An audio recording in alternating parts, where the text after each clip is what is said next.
அச்சச்சோ பொன்னகை ஆழ்த்தின்னும் பொன்னகை கைக்குட்டையில் நான் பிடித்து கையோடு மறைத்துக் கொண்டேன்.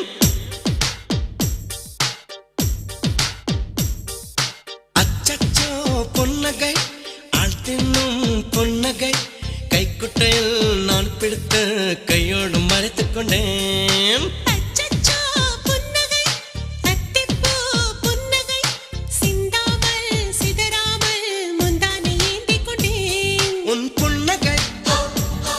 எனும் சாவியால் உன் புன்னகை எனும் சாவியால் என் காதல் திறந்து கொண்டேன்.